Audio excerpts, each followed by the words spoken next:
அஸ்ஸலாமு அலைக்கும் ஃப்ரெண்ட்ஸ், எப்படி இருக்கீங்க? நல்லா இருக்கீங்களா? பாருங்கள், இது பெருநாள் வட்டலப்பங்க, பெருஞ்சீரகம் வட்டலப்பம் நாங்கள் சொல்லுவோம், மசாலா வட்டலப்பம்னு சொல்லுவோம். ரொம்ப ரொம்ப சூப்பராக இருக்குங்க. முட்டை வந்து நான் 8 முட்டை அடித்து வச்சுக்கிட்டேன்.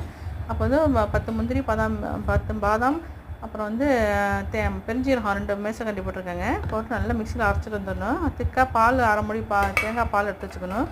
முட்டையை நல்லா அடித்த பிறகு சீனி ஒரு கப்பு போடணும். போட்டு நல்லா அடிச்சுக்கிட்டு அதே இந்த பாதாம் முந்திரிலாம் அரைச்சி வந்தோம்னா அந்த பேஸ்ட்டையும் போட்டுக்கிட்டு தேங்காய்க்கான பால் எடுத்த பால் அதில் ஊற்றிக்கணும். ஊற்றி நல்லா அடிச்சுட்டு அலுமினிய ஃபாயில் பேப்பர் போட்டு நல்லா கவர் பண்ணிக்கணும்.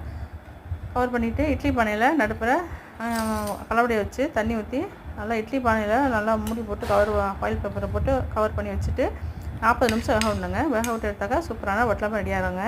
இது வந்து ரொம்ப ரொம்ப ஜூஸியாக இருக்குங்க. நான் சாப்பிட ரொம்ப டேஸ்ட்டாக இருக்கும். நல்லா வித்தியாசமான டேஸ்ட்டில் இருக்கும். நீங்கள் செஞ்சு பாருங்கள். செஞ்சு பார்த்துட்டு எப்படி இருக்குன்னு சொல்லுங்கள். தேங்க்யூ ஃபார் வாட்சிங்.